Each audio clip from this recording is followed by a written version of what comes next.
2000 తీసావు నా పర్స్ నుంచి, అబద్ధం ఆడతావేంటి? నేను తీయలేదు మామయ్య గారు, నేను 2000 తీయలేదు. పర్లేదు ఒప్పుకో అమ్మా, నేనేం అనుకోనులే. 2000 మామయ్య తీసావు. గారు, మీరే తప్పుగా అర్థం చేసుకుని నేను 2000 తీయలేదు మామయ్య గారు. ఎందుకులే అమ్మా, పర్స్ లో ఉంది 2000, నువ్వు తీసావు. అది ఏమైంది నాన్న? ఏంటి? చూడబ్బాయి, కోడల పిల్ల 2000 దొంగతనం చేసింది. నాన్న, మీ ఇద్దరు ప్రేమించి పెళ్లి చేసుకున్నాం. ఆ విషయం నీకు ఇష్టం లేదు, అమ్మకి ఇష్టం లేదు, నాకు తెలుసు ఆ విషయం. దానికోసం తన మీద నిందలేయద్దు. ఏమండి, తన దొంగ కాదు, నాకు తెలుసు. ఉండుసుని నేను 2000 తీయలేదండి. అంటే తెలుసుని. అంటే ఇప్పుడు ఏంటి, నేను అబద్ధం మాట్లాడని చెప్తావా? మీరు అబద్ధం మాట్లాడారో ఏం మాట్లాడారో మీకే తెలియాలి. అంతేగా నా భార్య దొంగ అంటే మాత్రం బాగోదు. అంతగా మీకు ఇక్కడ ఇబ్బంది అనిపిస్తుందంటే మేము బయటికి వెళ్ళిపోతాం, ఓకేనా?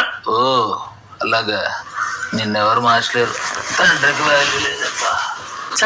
అందులో నాన్న కూడా. ఏమండి, నేను 2000 తీయలేదండి. సుని, నాకు తెలుసు నువ్వు దొంగ కాదని, ఓకేనా?